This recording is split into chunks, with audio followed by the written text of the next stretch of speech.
Hello and welcome to The Top Story, a podcast with the headlines of the day from our correspondents around the world. I'm Shigeru. Coming up in this edition, former Japanese Defense Minister Shigeru Ishiba has won the race to lead the ruling Liberal Democratic Party. Israel continues targeting Hezbollah militants in Lebanon despite international calls for a truce and restraint. And Hurricane Helene has rolled through Florida and into Georgia as one of the most powerful storms to hit the United States. We begin in Asia. Former Japanese Defense Minister Shigeru Ishiba has won the race to lead the ruling Liberal Democratic Party, or LDP. The winner of the leadership election is all but assured to become Prime Minister, as the party controls Parliament's powerful lower chamber. Ishiba beat Economic Security Minister Sanai Takachi in a runoff after none of the 9 candidates won a majority in the first round. Chris Gilbert reports from Tokyo.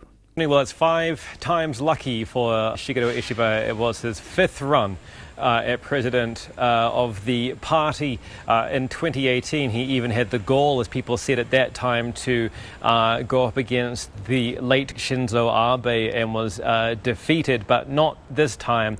Sanai Takachi, who was the runner-up, did win the original round of voting. She secured about 181 votes to Ishiba's 154, but when it went to the runoff, the more voters decided inside the party that he was the preferred option, beating her by 21 votes, 215 to 194. So Ishiba, despite how famously unpopular he is with LDP lawmakers, is going on Tuesday to very likely be elected by the Diet, which is LDP controlled, the next Prime Minister of Japan, and we're waving sayonara to Fumio Kishida for now, of course, who was not in this race. Ishiba is very popular amongst the local chapters. He's seen as somewhat of a renegade inside the party, so that also may have been some of the motivation for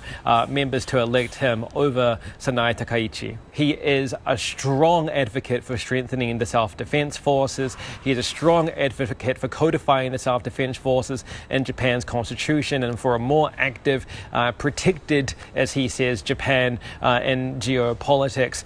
He is a bit more conservative and dovish when it comes to the aggressive pursuit of nuclear energy that some of the other candidates like Shinzaro Koizumi had, preferring a softer balance of renewable, thermal, hydro, non-renewable sources and nuclear. However, this was an LDP vote, not a public vote. And so he will be, for the most part, following LDP policy lines. It'll be interesting to see how well he does that with his reputation as a renegade and as an outsider and as widely disliked inside the party. That was Chris Gilbert reporting on the LDP leadership election in Japan. Moving on to the Middle East.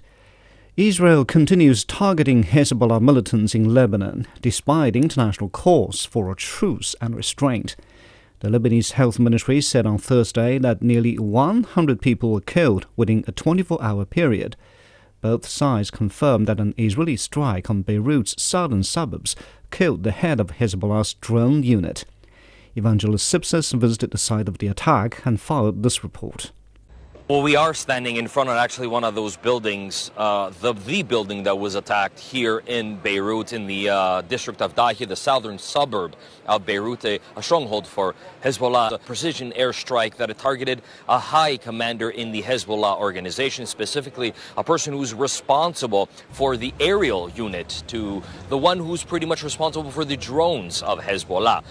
That's who they wanted to strike. That's who they tried to kill. This is the building that was targeted in the Dahiya district in southern Beirut. It is literally a block or two from last Friday's attack where Ibrahim Akil was killed, the high commander, the second in command in the Hezbollah organization, literally 2 blocks away. Israel said it was a precision attack. The escalation continues also in the southern part of Lebanon, with a number of strikes happening in the Sur area, Tira in English, or even southern than that. A number of villages being attacked in the West Bekaa Valley as well, even further up in the area of Byblos. The attacks have intensified, although there was a discussion of truce truce on the table. We heard from the Israeli side that there's not going to be any truce with Hezbollah until they actually are completely defeated. So the green lights to continue these airstrikes are happening, and we are experiencing actually one of those right now here in the capital of Beirut. That was Evangelo Sipsis reporting from Beirut. Staying in the Middle East, Israel has dismissed a 21-day truce proposal with Hezbollah, which was presented by the US and France on Wednesday. Prime Minister Benjamin Netanyahu says Israel will keep hitting Hezbollah with full force and won't stop until people can return to their homes in northern Israel. Jonathan Regev has more from Tel Aviv. No direct responses to Israel agreeing or disagreeing with the proposal.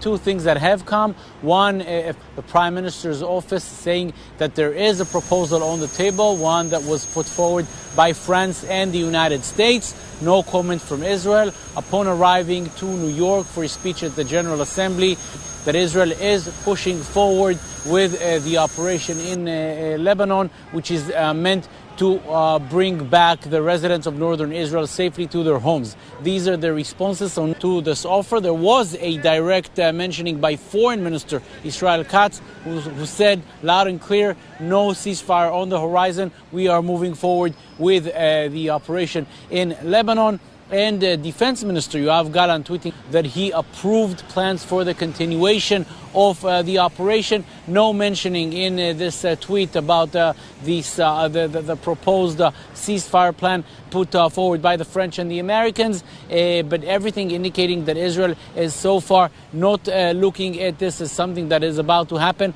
but pushing forward. And it will be interesting to see what kind of pressure Benjamin Netanyahu will be under, because at home there's a very big opposition to any kind of a ceasefire. And as opposed to what we've seen in Gaza, for example, where no ceasefire was reached, despite the fact that it has quite a lot of support within Israeli public. Of course, there was hope that any ceasefire in Gaza would bring back the hostages. It's a different story when we speak of Lebanon. According to many Israelis, the chief of staff as well, saying that Israel has been waiting for this opportunity for years to finally hit out at Hezbollah, and therefore there's a very big opposition for any ceasefire among hardline right-wingers, but also even opposition figures saying this is not the time for a ceasefire. Israel has to keep on pushing forward against Hezbollah, because this is an opportunity that Israel finally got to take care of Hezbollah. This is the pressure at home. Abroad, of course, it's a different issue. We know that the United States, France, and other countries do want to see a ceasefire, a temporary ceasefire for 21 days to move on. What will Netanyahu have to do? What will he eventually do? We'll have to wait and see. That was Jonathan Regev reporting from Tel Aviv.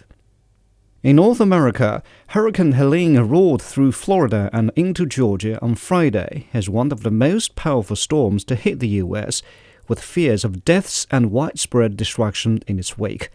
The storm made landfall in northwestern Florida as a Category 4 hurricane late Thursday night. Nisa Soledad Paris has more from Tallahassee. The state is bracing for a devastating strike. The National Hurricane Center has it as a storm with sustained winds of 220 kilometers per hour. The Florida Governor, Ron DeSantis, has declared a state of emergency in 61 of the 67 counties because of how massive this storm is. The National Hurricane Center warned the public of catastrophic flooding and a life-threatening storm surge of up to 6 meters high. Some areas could experience 3 to 5 and as much as 15 feet of storm surge. Again, as I think visuals are always good. The men standing here with me are, around 6 feet tall, maybe a little bit taller. And, that's going to be as high as we can reach. It's going to be much higher than that. So you cannot survive that. So please make sure you're evacuating the area.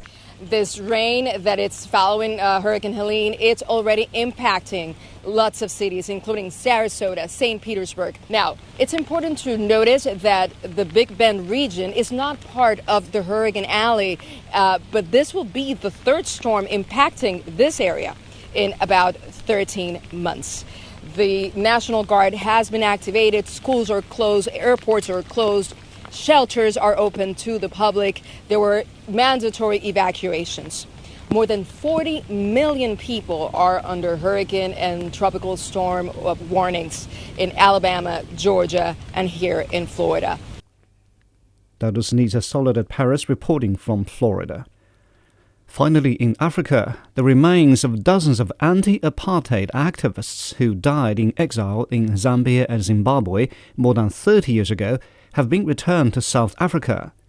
Many independent fighters decided to leave the country in the 1960s after the South African government banned anti-apartheid movements. Yulisa Njamila reports. Touching down at home, a moment that a number of families have been waiting for decades. It was an emotional time as the families witnessed the arrival of their next of kin, finally home to rest eternally. Kunjulwa Tamana was only 3 years old when her father skipped the South African borders and went into exile. 1962. I was told by my family that he left in 1962.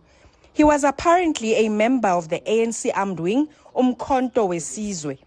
He then got involved in an accident while in exile in Zimbabwe. We are just so grateful that he will finally rest at home. The freedom fighters being brought back home belonged to movements such as the African National Congress and the Pan-African Congress. The South African government expressed gratitude to the families of the fallen liberation fighters. It's a moment of happiness to be able to have the remains of our loved ones, but it's also a very sad one because it opened wounds. We want to thank you over and over again to say, had it not been of the sacrifices of your children, of your brothers, of your sisters, and today you are only receiving the remains, this country will not be where it is. The government says more liberation fighters will be repatriated over time from different countries. Following their arrivals, the government will host a homecoming ceremony to mark the official return of the liberation fighters to their country of their birth. That was Yulisa Njamila reporting from Pretoria, South Africa. Now recapping the headlines, former Japanese Defense Minister Shigeru Ishiba has won the race to lead the ruling Liberal Democratic Party. Israel has continued targeting Hezbollah militants in Lebanon despite international calls for a truce and restraint. And Hurricane Helene has rolled through Florida and into Georgia as one of the most powerful storms to hit the United States. And that's it for this edition of The Top Story, the podcast that brings you world headlines every weekday. For more news in politics, business, sports and culture, you can subscribe to the Beijing Hour, a one-hour podcast news magazine program. We welcome and appreciate all ratings and reviews. I'm Shigeru. Thank you for listening.